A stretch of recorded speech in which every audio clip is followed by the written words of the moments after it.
Hello and welcome in to this week's edition of The Walkthrough. I am your host, Intern Joe Macheca. Joining me this week is none other than the man, the myth, the legend from On3 National, covers college basketball recruiting, one of our favorite guests to have on here at Gamecock Central, Mr. Jamie Shaw. How are we doing? Joe, man, I'm good. Appreciate you having me on. I hope all's going well your way. Yeah, man, absolutely. Trying to stay warm. It's getting cold in South Carolina. I know all my northern friends who are watching that are probably groaning and realizing that, it's snowing at home. I need to suck it up a little bit down here. But yeah, man, it's been good. It's been good. Just trying to, get through basketball season, get into baseball. But we are here to talk basketball because there's plenty to talk about with the South Carolina men's basketball team. Jamie, shout out to Colin Taylor because I'm using his stat at the top of the show, but that is the second time ever that South Carolina has won by double digits at Bud Walton Arena against Arkansas. Very, very big win to bounce back from after Georgia. Jamie, offer me your initial thoughts about the win at Arkansas. Well, when Bud Walton's rocking, it's loud, and it can be a tough place to play in. I thought South Carolina did a very good job of jumping on them early, kind of subduing the crowd a little bit, and picking up the momentum quickly.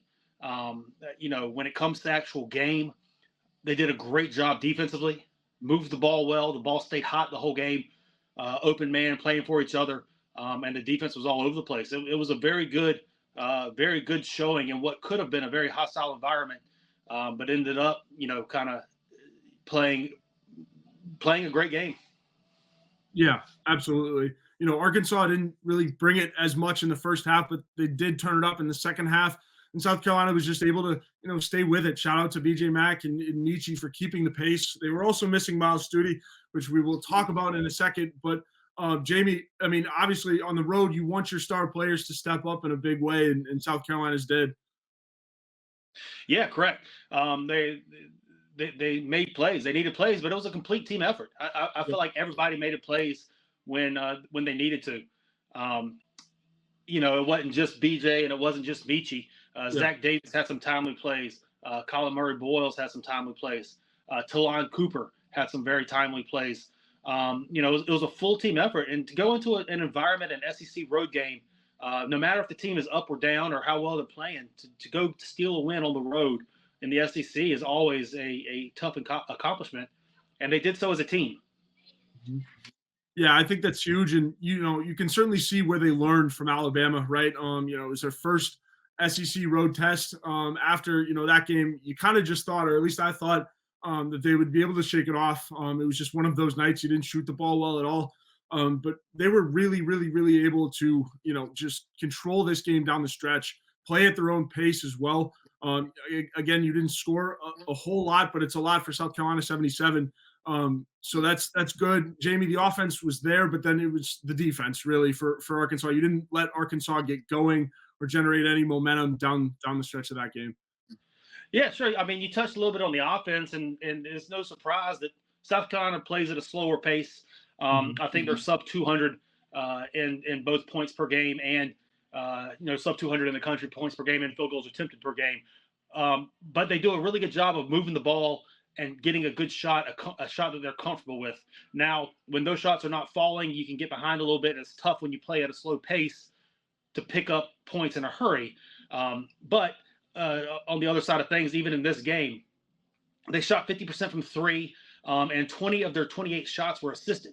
The ball was moving. They were finding the players they wanted and taking the percentage of shots that they wanted to take.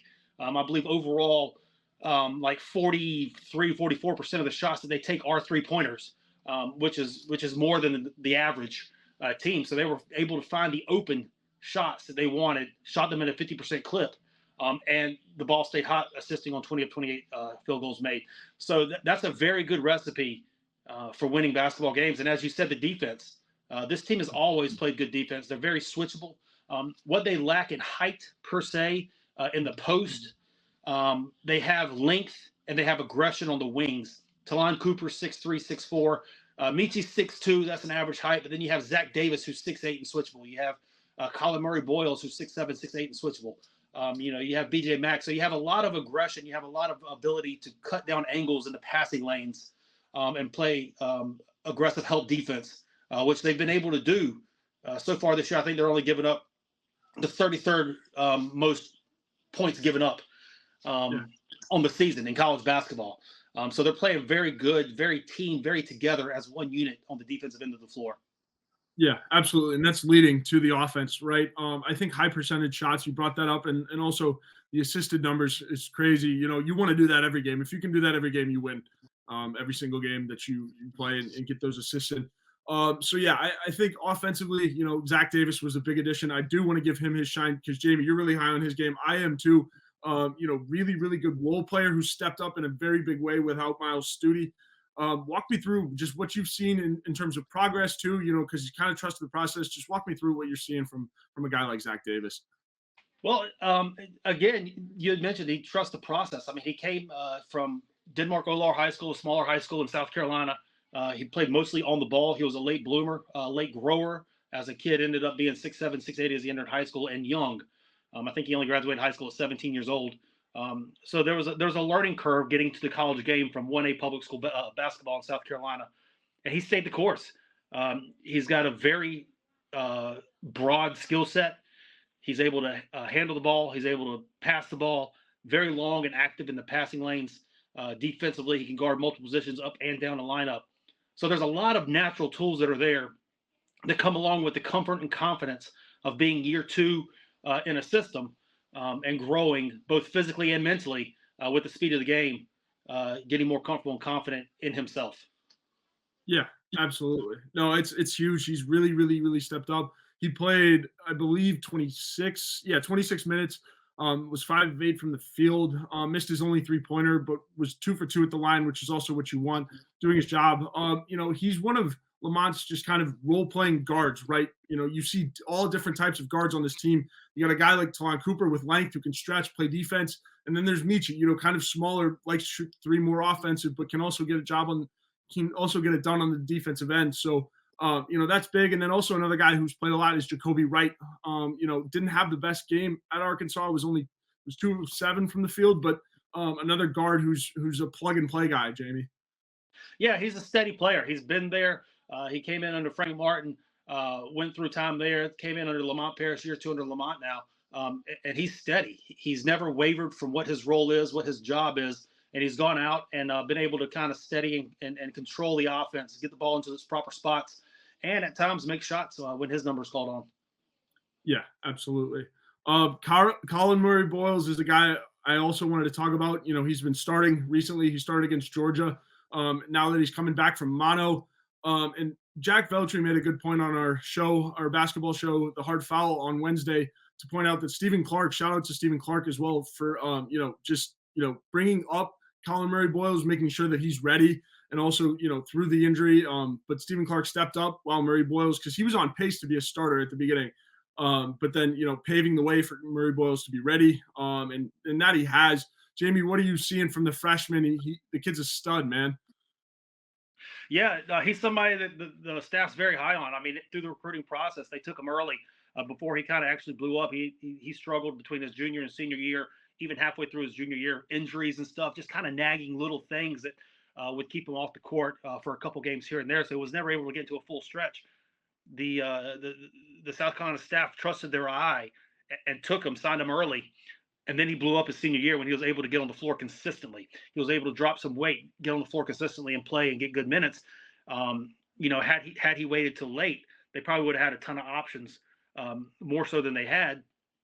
But stayed true to South Carolina. South Carolina showed love to him early, and now that he's on campus, throughout the whole preseason process, there was raving about him coming out of the training camp, coming out of preseason practices, and all that type of stuff. Then you caught mono. Mono's tough. It just sucks away your energy. You lose weight and all that type of stuff. And now he's getting back from that. We're kind of seeing what they saw in the preseason practices, and he's still getting back up to his game and the speed of the game and all that. But he's a very, he knows what he is as a player. He's got great length, really good touch, and he's active and he's tough. And that's a good combination, in basketball. Yeah, absolutely. No, I agree. I think he's done a really good job of stepping up when needed. And then you also have, Josh Gray, Stephen Clark played a good amount of minutes in that one as well. But Josh Gray coming off the bench, he was a force again. Is that kind of the role you want to see him in, Jamie? Just coming off the bench, just being a spark plug in the post. Well, Josh is massive. I mean, he's just a big human being, and you're going to need that. There's going to be times in a game, and we've already seen it. SEC has a varying styles of basketball. Some are fast, some are slow, some are grinded out, some are defensive oriented, some are spread the floor, and shoot a lot of shots.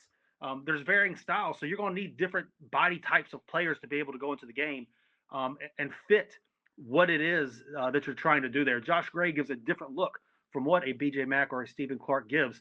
A big 6'10", 260-pound body that can go and bang on the block. They can go and grab some rebounds, keep some offensive possessions alive on the boards, and be a presence down there in the paint.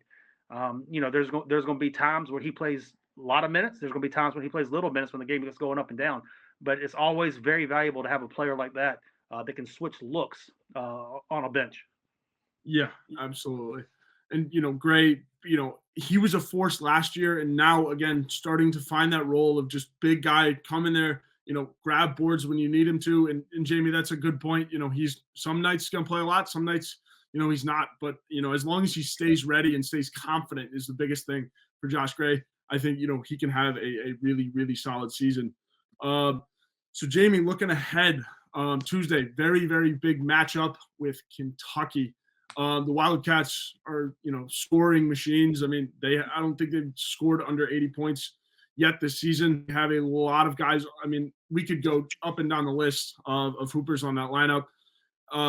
Walk me through, Jamie. What are you seeing from Kentucky? There's a lot to like, obviously. Well, kind of looking towards South Carolina, the magic number kind of looks like 70 for them so far this year.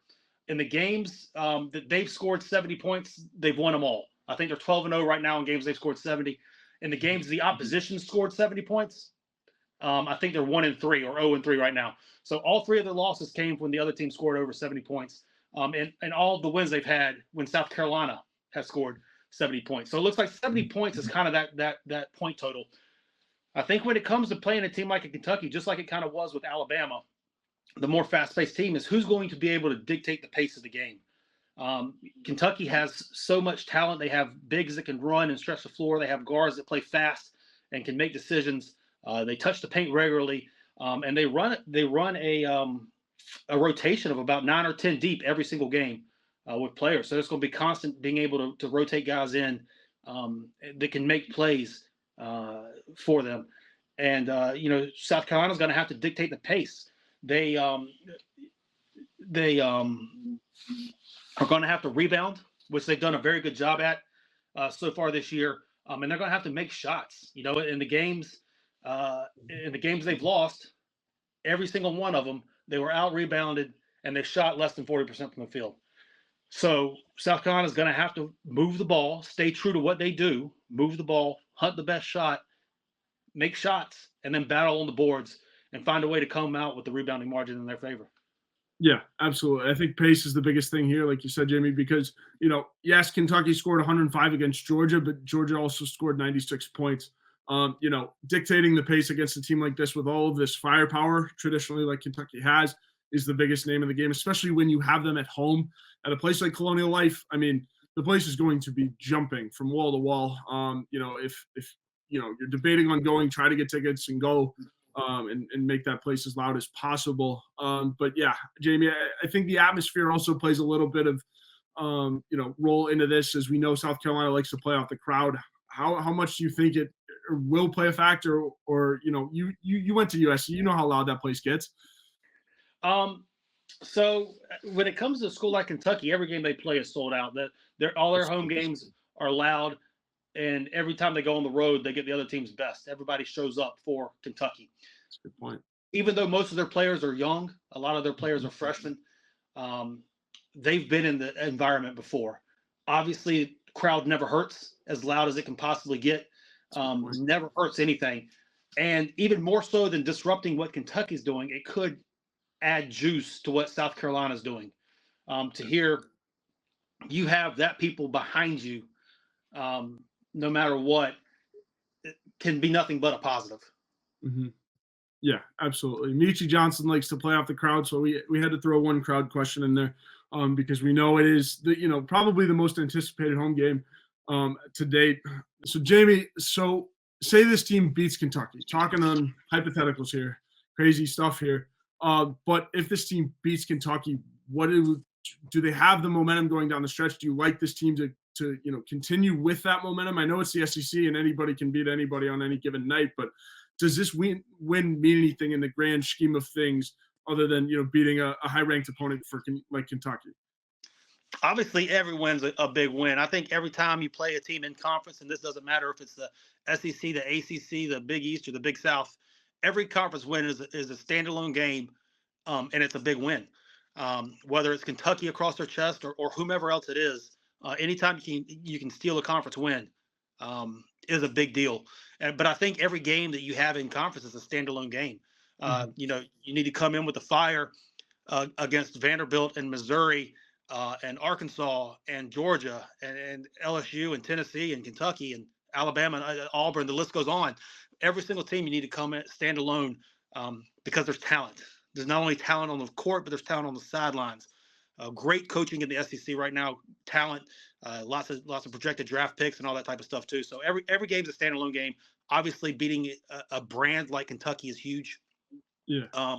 But it's also one of those things is you got to keep winning. Yeah, got to keep the focus on. Jamie, you've been around college basketball. This will be my last hypothetical in terms of the tournament, I promise. But you've been around college basketball and basketball your whole life, and you've seen teams, bubble teams, make it. As of now, from what this team has shown, I know it's still early, but is there anything you can give the fans, any indication that this team has what it takes to possibly make the tournament?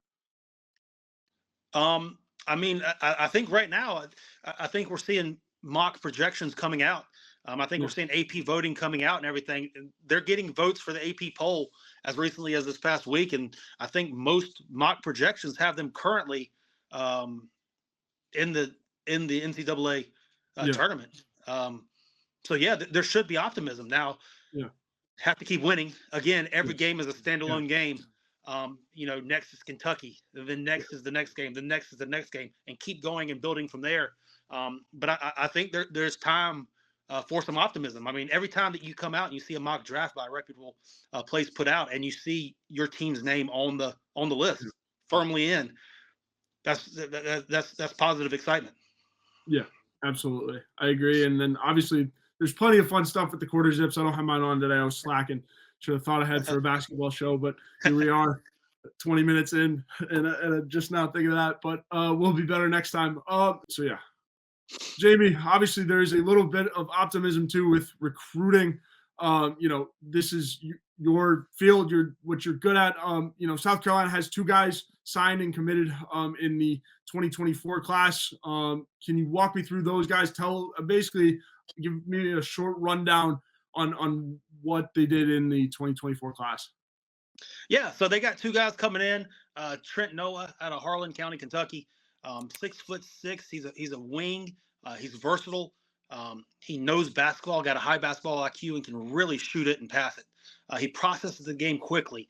He's got a high floor as a player. You look at him now, you kind of have an understanding as to what he could be and will continue to grow into as a player. A guy who loves basketball, a gym rat type to speak, who can shoot the basketball. Kind of fits the mold of a lot of things of what Lamont Paris has said that he wants on the recruiting trail. Then you got Oku Federico. He was high school teammates with Morris Ugusk at over in Finland, and his brother plays at Pittsburgh, who just beat Duke last night. Federico's his brother, Oku Federico. He's a high upside player, whereas Trent Noah is more of you can kind of see the possible outcomes of what he is going to be long term as a player. Oku has a lot more wide ranging outcomes with the upside that he has. He's long, he's rangy, moves incredibly well. He's fluid.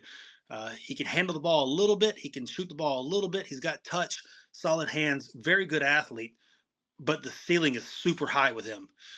As he continues to get stronger, as he continues to develop, you know, get caught up to the speed of the game in the United States and puts weight on him and kind of just gets reps in as to what he could be as a player. There's a lot of upside there with him.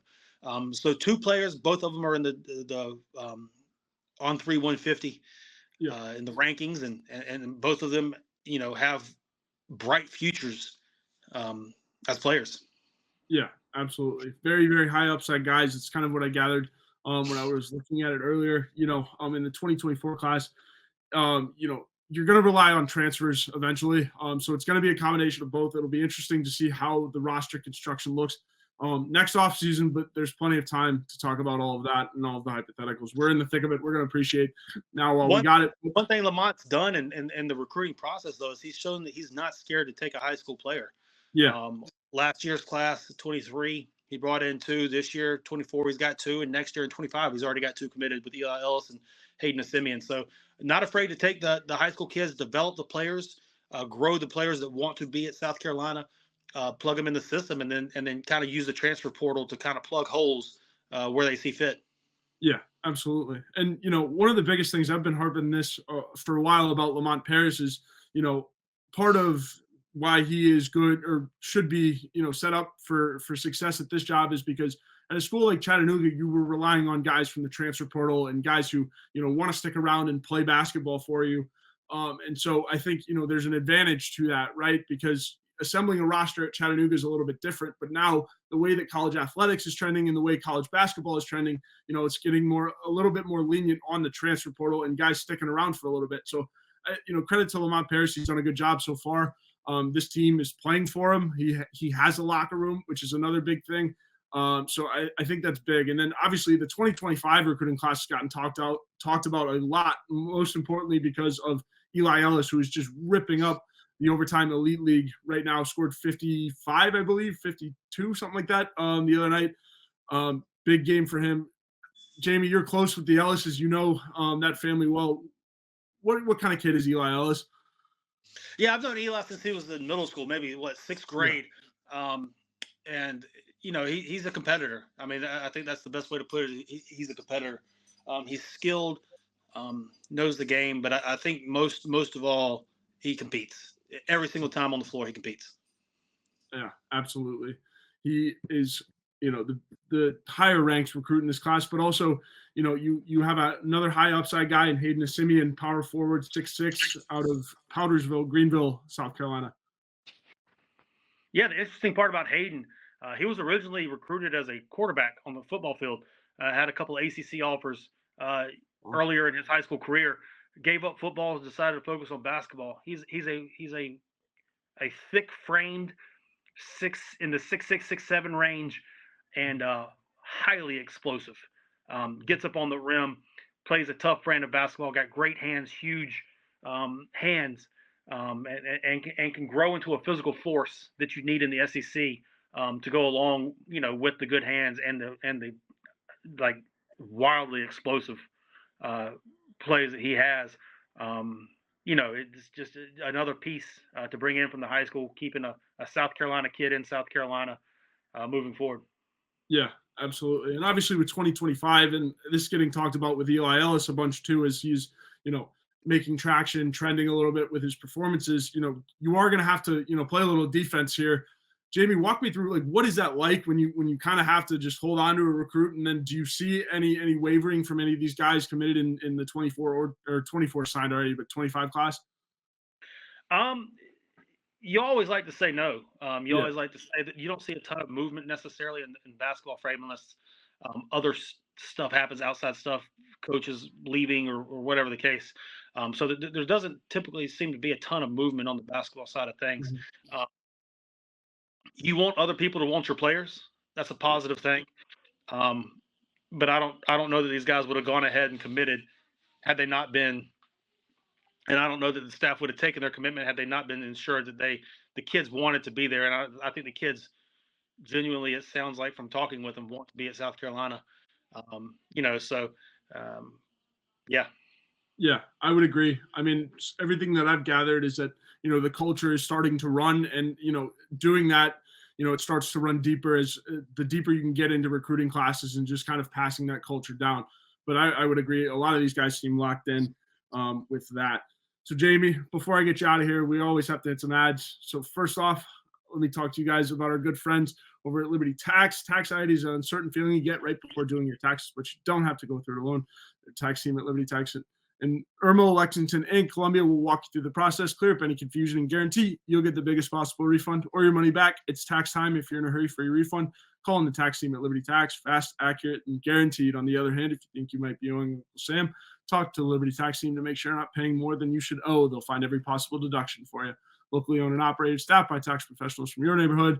Open 9 to 9 on weekdays and 9 to 5 on Saturdays with multiple service options. Start through the Liberty Tax mobile app or through the desktop portal. Make an appointment or just walk in. Give a call to upload your tax documents, and when you come in, your return will be ready to review and sign. Give them a call on your screen right now. And for those listening, 803-462-5576.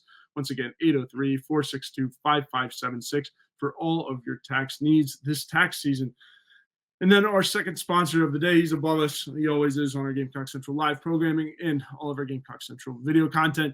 That is our good friend Clint Hammond of the Movement Mortgage Network. In need of help with your mortgage, call on our good friend Clint Hammond of the Movement Mortgage Network. He's been in the mortgage industry since 2003, which allows him to help everyone from the first-time home buyer to the complicated and complex jumbo buyer.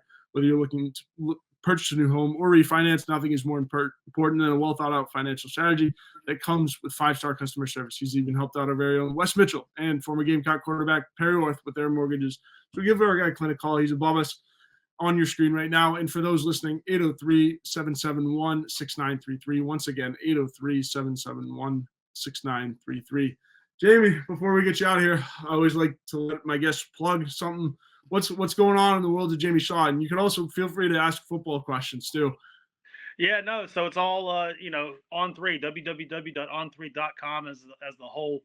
I am the senior national recruiting analyst over there.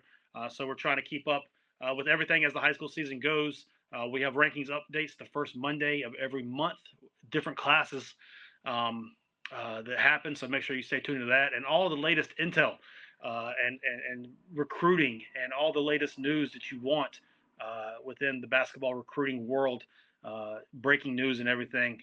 Make sure you stay in tune with On3 for that. Absolutely. Jamie, you're the man. You have it all locked down at On3.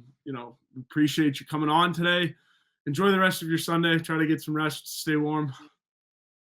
Joe, I appreciate it. Thank you, man. Yeah, absolutely. And that will do it for us on this week's edition of The Walkthrough. Hope you guys enjoyed and enjoy the rest of your Sunday.